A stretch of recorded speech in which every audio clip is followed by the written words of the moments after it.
الدين الخالص.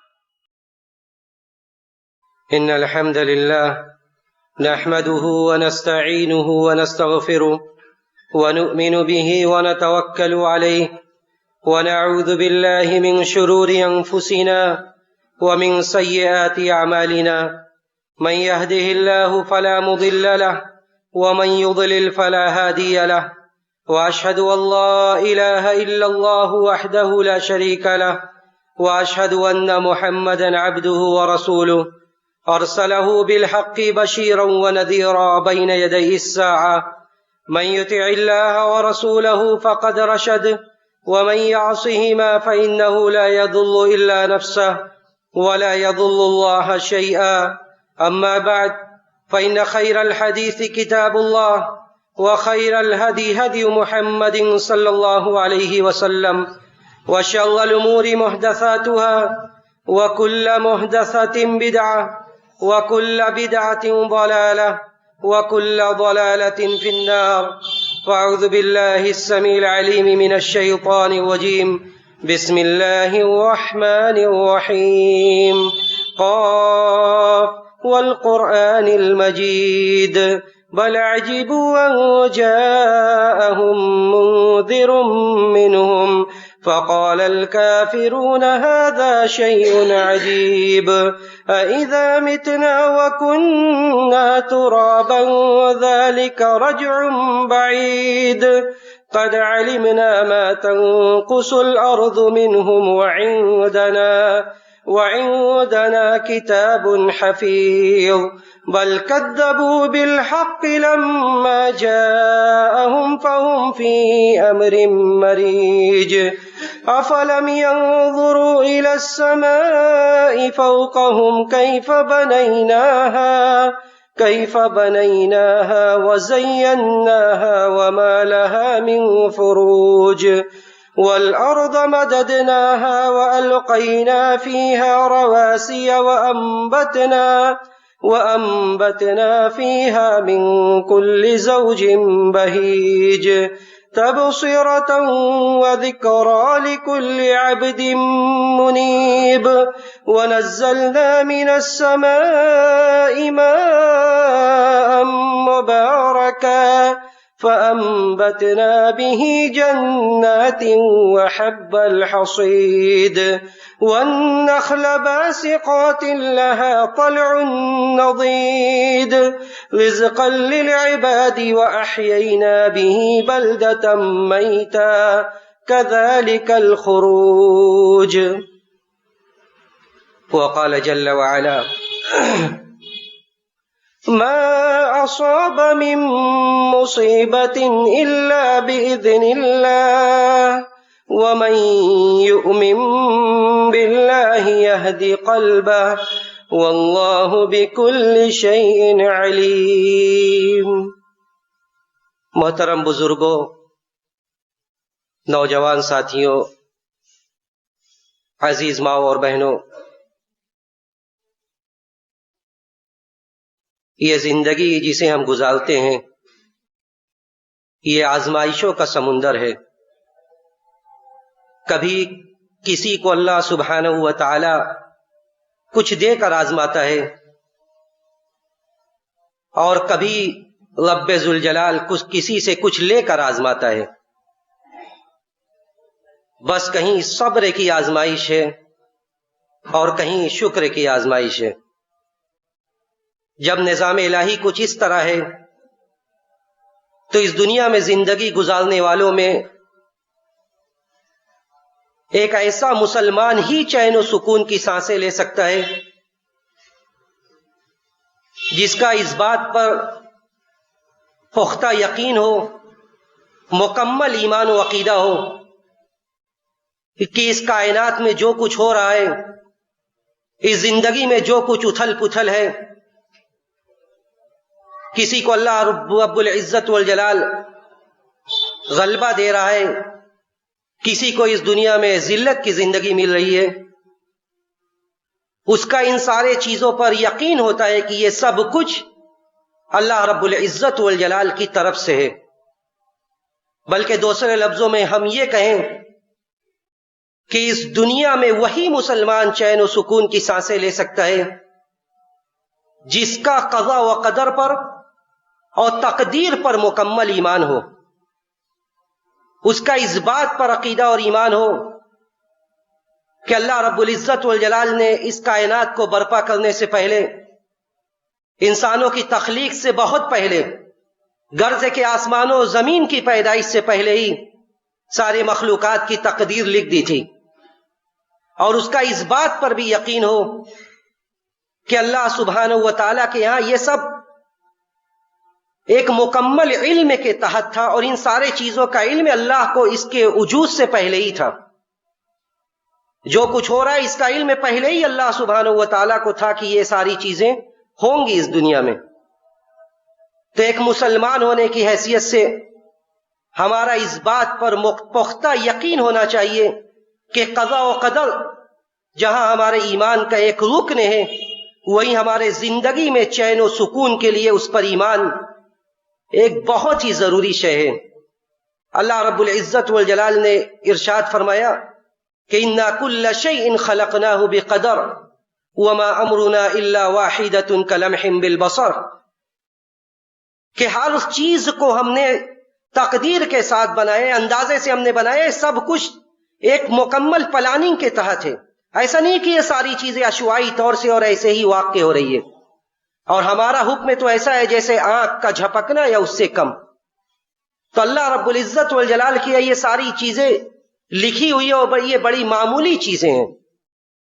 تو ایک مسلمان ہونے کی حیثیت سے ہمارا عقیدہ ہی ایمان کا ایک رکن ہے۔ جب حضرت جبرائیل علیہ السلام نے مشہور حدیث جو حدیث جبرائیل کے نام سے ہی مشہور ہے، اس میں حضرت جبرائیل نے یہ پوچھا تھا کہ ایمان کیا ہے؟ نبی علیہ السلام کے پاس ایک انسانی شکل میں جبرائیل آئے تھے اور آ کر پوچھا تھا کہ ایمان کیا ہے؟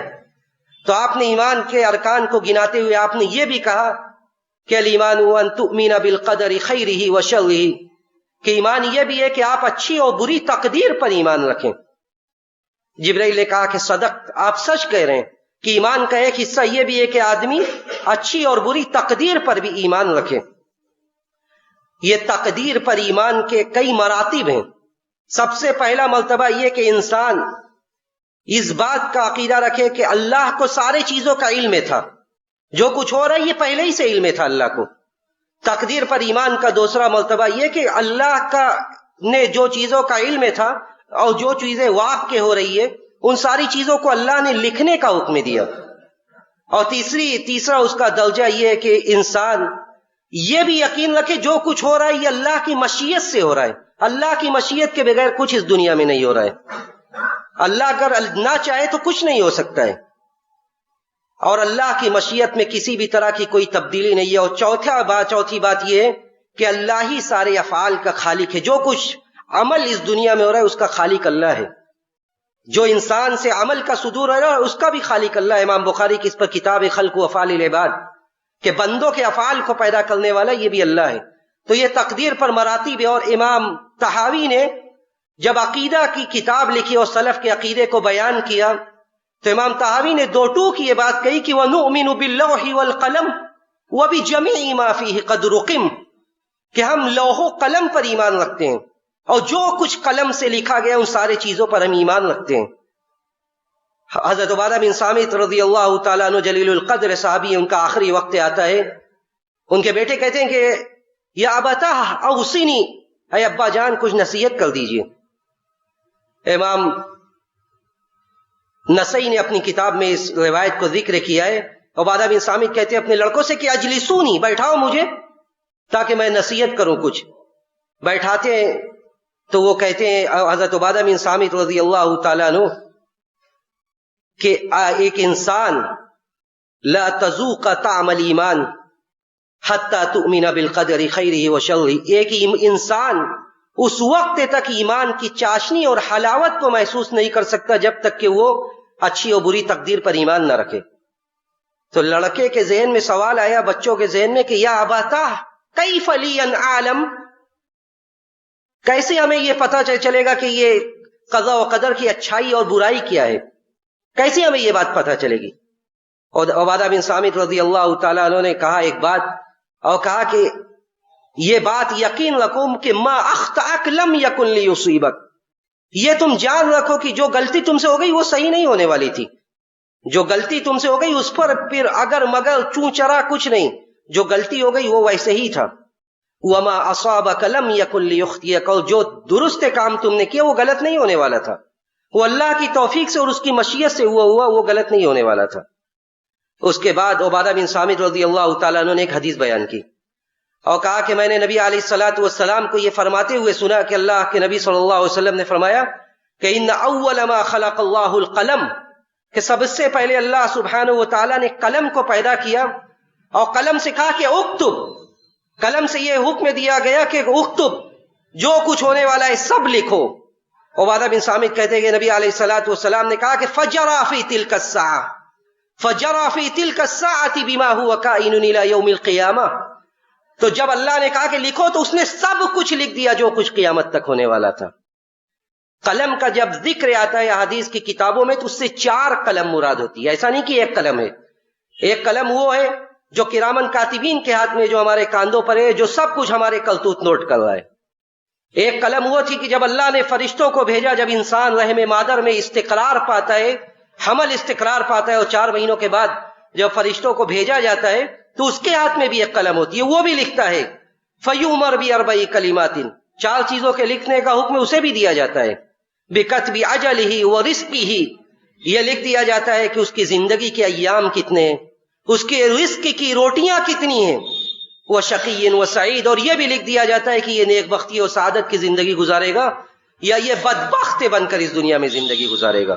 تو یہ قلم کا تذکرہ جب آتا ہے احادیث کی کتابوں میں تو 4 طرح کی قلمیں مراد ہوتی ہیں، اور اسی لیے امام طحاوی نے کہا کہ وَنُؤْمِنُ بِاللَّوْحِ وَالْقَلَمِ وَبِجَمِيعِ مَا فِيهِ قَدْرُكُمْ، جو بھی لکھا گیا ہے ہماری تقدیر میں اس پر ہمارا ایمان ہونا یہ ایمان کا حصہ ہے۔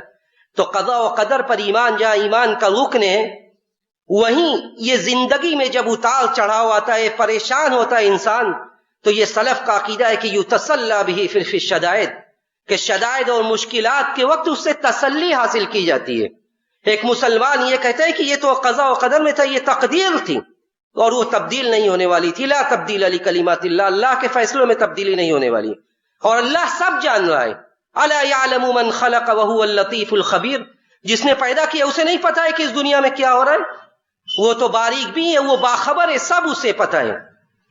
تو قضاء و قدر پر ایمان کے بہت سارے فوائد ہیں۔ سب سے بڑا فائدہ یہ ہے کہ ایک انسان جو تقدیر پر ایمان رکھتا ہے، جو اس بات پر ایمان رکھتا ہے کہ جو کچھ ہو رہا ہے وہ اللہ کے علم کے ساتھ ہو رہا ہے، وہ جب کچھ ہوتا ہے تو نہ تو اس پر واویلا کرتا ہے، اور جب اسے زندگی میں کوئی موقع نہیں ملتا ہے تو نہ تو وہ، جب زندگی میں اسے کچھ موقع مل جاتا ہے تو نہ تو اتراتا ہے، اور جب موقع نہیں ملتا ہے نہ تو اس پر واویلا نہیں کرتا ہے۔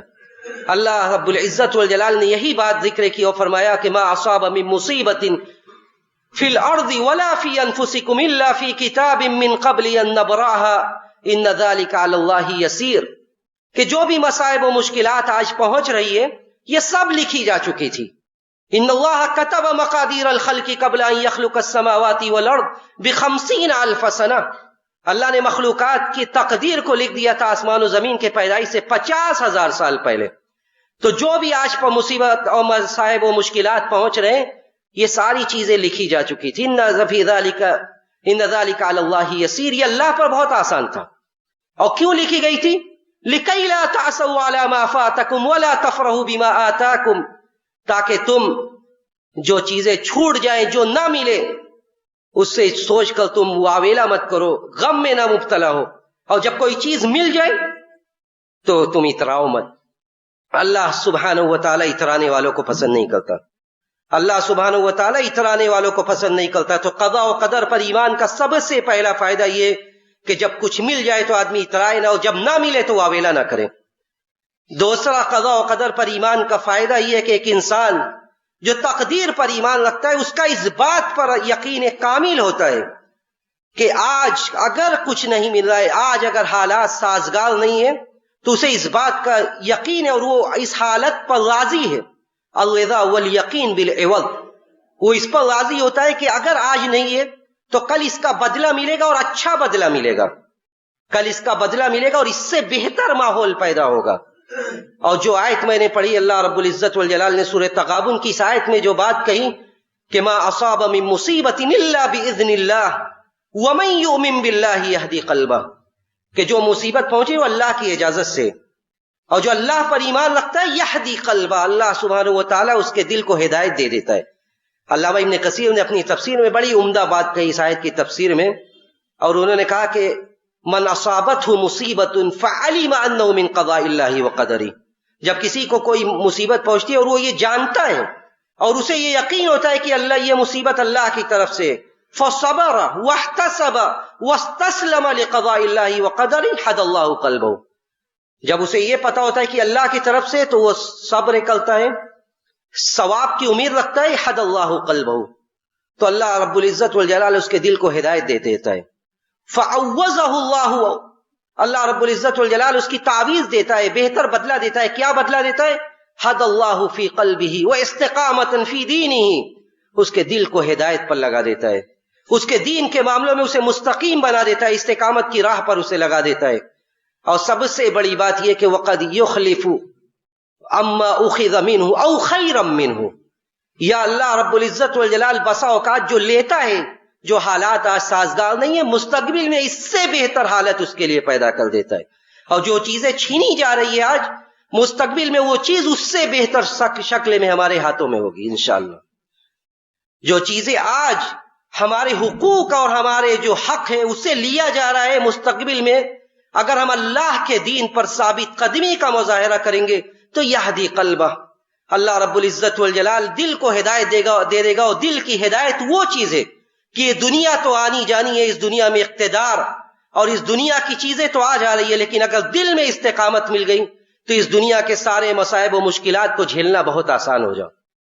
اور یہ تو مسلمانوں کی شان تھی۔ صحیح مسلم کی روایت میں نبی علیہ الصلوۃ والسلام نے یہ کہا تھا کہ عجبا لامر المؤمن، کہ مسلمانوں کا معاملہ تو بڑا عجیب و غریب ہے، ان اصابتہ صلاح شکر فکان خیر اللہ، اگر اسے آسائش پہنچتی ہے تو وہ شکر گزاری کرتا ہے اور یہ اس کے لیے بہتر ہے، وَإِنْ أَصَابَتْهُ ضَرًّا صبر فَكَانَ خَيْرًا اللہ، اور اگر اسے مصیبت پہنچتی ہے تو صبر کرتا ہے اور یہ بھی اس کے لیے بہتر ہے۔ مسلمانوں کا عقیدہ اور ایمان کیسا تھا؟ اللہ کے نبی صلی اللہ علیہ وسلم کی حدیث پر حضرت ام سلمہ رضی اللہ تعالیٰ عنہ کہتی ہیں کہ نبی علیہ الصلوۃ والسلام نے یہ سکھلایا کہ ما من مسلم تصیبہ مصیبہ فیقول انا للہ وانا الیہ راجعون اللہم اجرنی فی مصیبتی واخلف لی خیرا منہا فعوضہ اللہ عما کان منہ، کہ نبی علیہ الصلوۃ والسلام نے یہ سکھایا کہ جب کسی مسلمان کو کوئی مصیبت پہنچے تو وہ یہ کہے کہ انا للہ وانا الیہ راجعون، کہ ہم سب اللہ کے لیے اور اللہ ہی کی طرف ہمارا پلٹنا ہے، اے اللہ تو اس مصیبت پر ہمیں صبر دے اور اس کا بہتر بدلہ ہمیں دے۔ تو ام سلمہ جو رضی اللہ تعالیٰ عنہ کہتی ہیں کہ میں نے سوچا کہ جب میرے شوہر ابو سلمہ کا انتقال ہوا تو میں نے یہ دعا پڑھی اور نبی صلی اللہ علیہ وسلم کا یہ فرمان بھی مجھے یاد تھا، لیکن میں نے یہ کہا کہ ابو سلمہ سے بہتر شوہر مجھے کون ملے گا، ابو سلمہ سے بہتر شوہر مجھے کون ملے گا۔ وہ یہ دعا تو پڑھتی تھی لیکن وہ یہ سوچتی تھی کہ ابو سلمہ سے بہتر شوہر انہیں کون سا ملنے والا ہے۔ اللہ رب العزت والجلال کے ہاں، اللہ کے یہاں جو عدل ہے اور اللہ رب العزت والجلال کے یہاں کوئی بھی چیز بعید نہیں ہے، اللہ رب العزت والجلال نے ان کے شوہر کے انتقال کے بعد انہیں جو بہتر بدلہ دیا وہ نبی کی زوجیت میں انہیں لا کر رکھ دیا، نبی صلی اللہ علیہ وسلم کی زوجیت میں انہیں دے دیا، اور وہ اس طرح اس امت کی ماں ہو گئی ام المومنین ام سلمہ رضی اللہ تعالیٰ عنہ۔ تو جب انسان یہ امید رکھتا ہے کہ بہتر ملے گا، اگر مصائب و مشکلات پر صبر کیا، اللہ سے بہتر کی امید رکھا، اس نے ظن رکھا، تو مستقبل باذن اللہ ایک بہتر مستقبل ہمارے سامنے ہوگا۔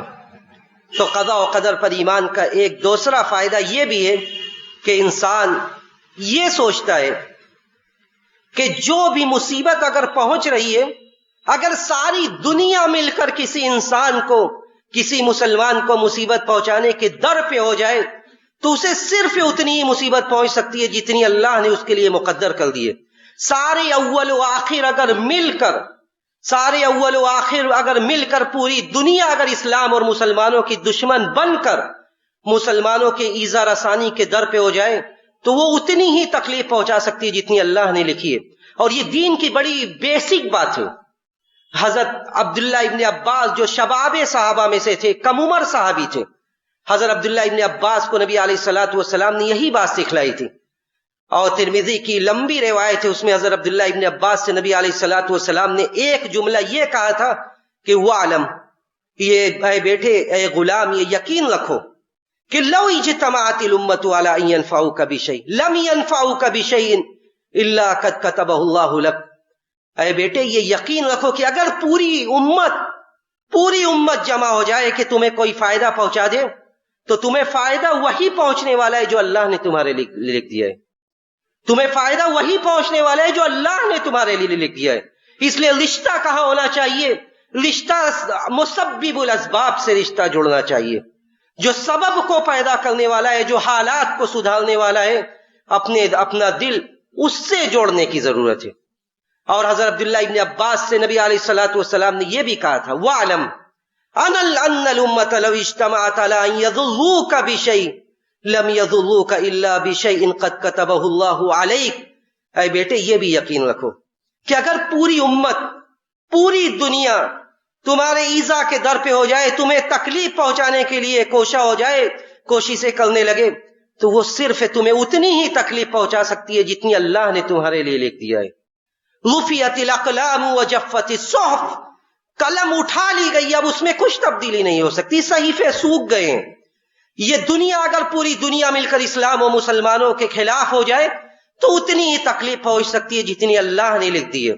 اور اللہ رب العزت والجلال ہی کی ذات وہ ہے جس نے یہ کہا تھا کہ کتب اللہ لأغلبن انا ورسلی، میں نے یہ لکھ دیا ہے کہ اگر غلبہ کسی کو ملے گا تو وہ اسلام کو، مسلمانوں کو، دین پر چلنے والوں کو ملے گا. ولا تہنوا ولا تحزنوا وانتم الاعلون ان کنتم مؤمنین، تم غمگین مت ہو، رنجیدہ مت ہو، بلکہ تم اللہ کے قریب ہو. اللہ رب العزت والجلال حالات کو بہتر بنانے والا ہے.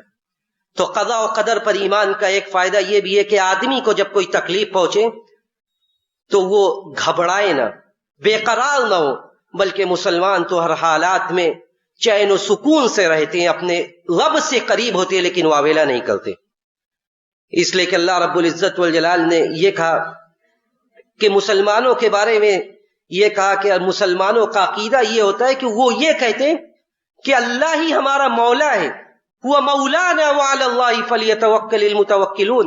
مولا کا مطلب کیا ہوتا ہے؟ کارساز ہے اللہ بگڑی کو بنانے والا ہے، اور بھروسہ کرنے والے اسی کے اوپر بھروسہ کرتے ہیں. جب حالات ایسے ہو جائیں تو انسان یہ بھی عقیدہ رکھے، اور یہ بھی قضاء و قدر کے ایمان کے فوائد میں سے ایک فائدہ ہے کہ ہم یہ یقین رکھیں مکمل کہ جو ہو رہا ہے یہی ہمارے حق میں بہتر ہے، جو ہو رہا ہے یہ ہمارے حق میں بہتر ہے. آسا ان تکرہوا شیئا وہو خیر لکم، ہم نہیں جانتے، اللہ جو جانتا ہے وہ ہم نہیں جانتے. آسا ان تکرہوا شیئا وہو خیر لکم، ہو سکتا ہے جو چیزیں تم ناپسند کرتے ہو وہ تمہارے لیے بہتر ہو.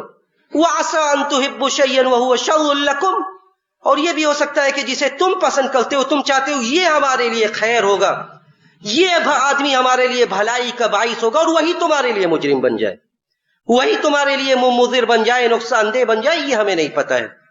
آسا ان تحبوا شیئا وہو شر لکم، جو چیزیں ہم پسند کرتے ہو سکتا ہے وہ ہمارے خلاف ہو جائے. جب حالات اور دین نے، اسلامی تاریخ نے یہ بھی بتلایا کہ جب حالات، ایک وقت ایسا تھا کہ حالات ایسے تھے، مسلمانوں نے جب مدینہ ہجرت کی اس کے بعد ان کے دل میں یہ ارمان مچل رہے تھے کہ مکہ آ کر وہ خانہ کعبہ کا طواف کریں، عمرہ کریں. نبی علیہ الصلوۃ والسلام لے کر آتے ہیں صحابہ اکرام کی ایک جماعت کو. وہ ہوتا یہ کہ وہاں پہ مصالحت کرنا پڑتا ہے، مکہ میں داخل ہونے سے منع کر دیا جاتا ہے، جسے ہم صلح حدیبیہ کہتے ہیں. صلح حدیبیہ میں مسلمانوں کو کس قدر جھک کر صلح کرنا پڑتا ہے، مسلمانوں کو جھک کر صلح کرنا پڑتا ہے. حضرت عمر جیسے صحابی، حضرت عمر کہتے ہیں نبی علیہ الصلوۃ والسلام کو مخاطب کر کے، اور وہ غصے میں ہوتے ہیں اور کہتے ہیں کہ الیس قتلانا فی الجنہ وقتلاہم فی النار، اے اللہ کے رسول، کیا ایسا نہیں کہ ہمارے جو شہید ہوں گے وہ جنت میں ہوں گے اور ان کے جو قتل کیے جائیں گے وہ جہنم میں ہوں گے؟ نبی علیہ الصلوۃ والسلام کہتے ہیں بلا یا ابن الخطاب، ہاں ضرور اے خطاب کے بیٹے، معاملہ ایسا ہی ہے. کہ ہم اگر مسلمانوں میں کوئی شہید ہوگا تو وہ جنت میں جائے گا، اور وہ جو قتل کیے جائیں گے سب جہنم میں جائیں گے۔ اس کے بعد حضرت عمر کہتے ہیں کہ السنا علی الحق وہم علی الباطل، کیا ہم لوگ حق پر نہیں ہیں؟ اگر ہم حق پر ہیں تو ہم اس طرح جھک کر کیوں مصالحت کر رہے ہیں؟ نبی علیہ الصلوۃ والسلام کہتے ہیں حضرت عمر سے کہ ابن الخطاب، اے خطاب کے بیٹے، انی رسول اللہ، میں اللہ کا رسول ہوں، میں اللہ کا رسول ہوں، اور اللہ رب العزت والجلال مجھے رسوا نہیں کرے گا، مجھے بھی یار و مددگار نہیں چھوڑے گا۔ حضرت ابو بکر کے پاس جاتے ہیں، ابو بکر سے بھی یہی کہتے ہیں۔ ابو بکر کہتے ہیں کہ محمد صلی اللہ علیہ وسلم نے جو بات کہی ہے وہی حق ہے۔ اللہ رب العزت والجلال قرآن کی ایک سورت نازل فرماتا ہے، اس کی ابتدائی آیات، اور کہتا ہے انا فتحنا لک فتحا مبینا، انا فتحنا لک فتحا مبینا، ہم نے آپ کو کھلم کھلا فتح دی ہے۔ اس صلح کو قرآن فتح کے لفظ سے یاد کرتا ہے۔ حضرت عمر کے سامنے نبی علیہ الصلوۃ والسلام انہیں بلا کر یہ آیات سناتے اور کہتے اللہ نے یہ آیات نازل کی ہے کہ انا فتحنا لک فتحا مبینا، اور اس کے بعد دنیا دیکھتی ہے کہ یہ مصالحت، صلح حدیبیہ کا یہ واقعہ، یہ اسلام کے لیے آگے چل کر کس قدر ترقی کا سبب بنتا ہے۔ تو حالات ایک طرف ایسا تھا کہ لگ رہا تھا کہ آج حضرت عمر کہتے ہیں کہ السنا علی الحق، ہم حق پر نہیں، اس کے باوجود ہم ایسا کیوں کر رہے ہیں؟ نبی علیہ الصلوۃ والسلام دلاسا دیتے اور اللہ رب العزت والجلال کہتا ہے کہ یہ کھلم کھلا فتح ہے۔ دوسری طرف جب حالات ایسے تھے کہ غزوہ حنین کے موقع پر، غزوہ حنین کے موقع پر مسلمان اتنے تھے کہ انہیں وہ عجب پسندی کے شکار ہو گئے۔ وہ یہ سوچنے لگے کہ آج تو ہماری تعداد بہت ہے، آج ہم طاقت و قوت میں، غلبے میں ہیں۔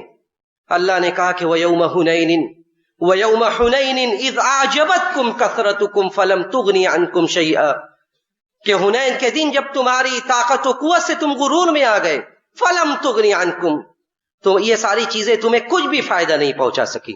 حالت یہ کہ مسلمان پلٹی مارنے پر مجبور ہو گئے۔ اس کے بعد اللہ نے فرشتوں کے ذریعے مدد کی اور ثابت قدمی دی۔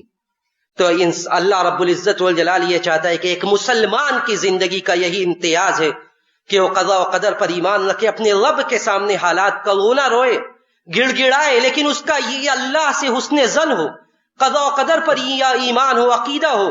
اللہ نے غزوہ بدر کے موقع پر یہ وعدہ کیا تھا کہ مسلمانوں کو فتح ملے گی، لیکن نبی علیہ الصلوۃ والسلام کس قدر گڑ گڑا کر، رو کر اللہ کے سامنے دعا کر رہے ہیں پوری رات، اور کہہ رہے ہیں کہ اللہم ان تہلک ہذه العصابۃ من اہل الاسلام، اے اللہ تو جانتا ہے، تو جانتا ہے کہ اگر ان تہلک هذه العصابۃ من اہل الاسلام، اگر یہ گروہ اس وقت اس روئے زمین پر یہ گروہ ہلاک و برباد ہو گیا، فلن تعبد فی الارض، پھر اس روئے زمین پر ایک اللہ کا نام لینے والا کوئی نہیں ہوگا، پھر اس روئے زمین پر ایک اللہ کا نام لینے والا کوئی نہیں ہوگا۔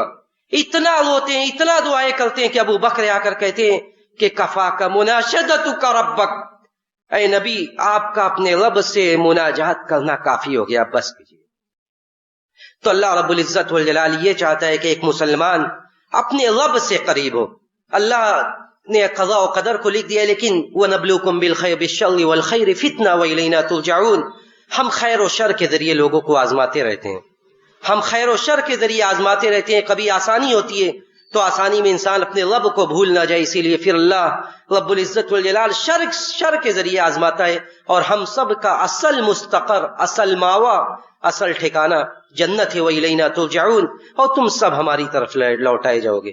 ہم اللہ رب العزت والجلال سے یہی دعا کرتے ہیں کہ بار الہ تو مسلمانوں کے لیے اس دنیا میں بہتر حالات پیدا کر دے، جو مسلمانوں کو برا چاہتے بار الہ تو ان کی خبر لے لیں، بار الہ تو ان کے دلوں میں مسلمانوں کے لیے، امت اسلام کے لیے رحم پیدا کر دے، عفو درگزر کا ملکہ پیدا کر دے، ہمیں اپنے دین پر ثابت قدمی نصیب فرما۔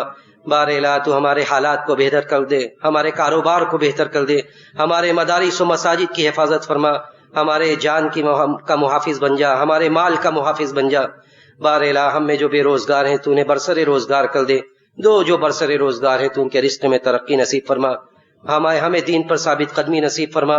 جب ہمارا اس جان فانی سے جانے کا وقت آئے، سانسوں کے ڈور کے ٹوٹنے کا وقت آئے، تو ہمیں اس بات کی توفیق دے کہ ہمارا آخری کلمہ کلمہ توحید ہو۔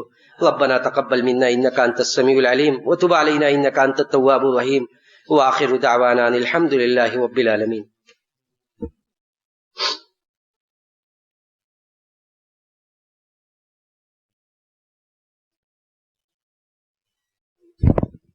الحمد لله على إحسانه والشكر له على توفيقه وامتنانه، وأشهد أن لا إله إلا الله تعظيما لشأنه، وأشهد أن محمدا عبد الله ورسوله والداعي إلى رضوانه. إن الله وملائكته يصلون على النبي يا أيها الذين آمنوا صلوا عليه وسلموا تسليما. اللهم صل على محمد وعلى آل محمد كما صليت على إبراهيم وعلى آل إبراهيم إنك حميد مجيد. اللهم بارك على محمد وعلى آل محمد كما باركت على إبراهيم وعلى آل إبراهيم إنك حميد مجيد. اللهم أعز الإسلام والمسلمين، اللهم أعز الإسلام والمسلمين وأذل الشرك والمشركين ودمر أعداء الدين واحمي حوزة الإسلام يا رب العالمين. اللهم انصر أمة محمد، اللهم ارحم أمة محمد، اللهم ارحم أمة محمد رحمة عامة. ربنا ظلمنا أنفسنا وإن لم تغفر لنا وترحمنا لنكونن من الخاسرين. لا إله إلا أنت سبحانك إنا كنا من الظالمين، لا إله إلا أنت سبحانك إنا كنا من الظالمين. ربنا آتنا في الدنيا حسنة وفي الآخرة حسنة وقنا عذاب النار. عباد الله رحمكم الله، إن الله يأمر بالعدل والإحسان وإيتاء ذي القربى وينهى عن الفحشاء والمنكر والبغي يعظكم لعلكم تذكرون. اذكروا الله يذكركم وادعوه يستجب لكم، ولذكر الله تعالى أعلى وأولى وأعز وأجل وأكبر.